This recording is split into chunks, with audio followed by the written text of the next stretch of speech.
ಇನ್ನು ಪಾಕಿಸ್ತಾನ ಒಂದೆಡೆ ಕದನ ವಿರಾಮದ ಮಾತನಾಡುತ್ತೆ, ಮತ್ತೊಂದೆಡೆ ದಾಳಿಗೂ ಕೂಡ ಮುಂದಾಗುತ್ತೆ. ಆದರೆ ಈಗ ಪಾಕಿಸ್ತಾನದ ಸೇನೆ ಕದನ ವಿರಾಮ ಉಲ್ಲಂಘನೆ ಮಾಡಿಲ್ಲ ಅಂತ ಹೇಳ್ತಾ ಇದೆ.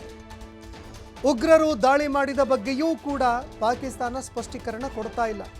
ಆಯಿತು, ಪಾಕಿಸ್ತಾನದ ಸೇನೆ ದಾಳಿ ಮಾಡಿಲ್ವಾ? ಪಾಕಿಸ್ತಾನದಲ್ಲಿ ಇರುವಂತಹ ಭಯೋತ್ಪಾದಕರು ದಾಳಿ ಮಾಡಿರಬಹುದು, ಅದರ ಬಗ್ಗೆಯೂ ಕೂಡ ಪಾಕಿಸ್ತಾನ ಸ್ಪಷ್ಟೀಕರಣ ಕೊಡ್ತಾ ಇಲ್ಲ. ಉಗ್ರರನ್ನ ಮುಂದೆ ಇಟ್ಕೊಂಡು ಪಾಕಿಸ್ತಾನ ಸೇನೆಯೇ ಏನಾದರೂ ಡ್ರೋನ್ ದಾಳಿ ಮಾಡ್ತಿದೆಯಾ ಅನ್ನೋ ಅನುಮಾನ ಕಾಡ್ತಾ ಇದೆ. ಯಾಕಂದರೆ ಪಾಕಿಸ್ತಾನದ ಕಡೆಯಿಂದ ಈ ಡ್ರೋನ್ ದಾಳಿ ಆಗಿರೋದ್ರಿಂದಾಗಿ ದಾಳಿ ಮಾಡಿದ್ದಾದರೂ ಯಾರು ಅನ್ನುವಂತಹ ಪ್ರಶ್ನೆ ಈಗ ಕಾಡ್ತಾ ಇರುವಂಥದ್ದು.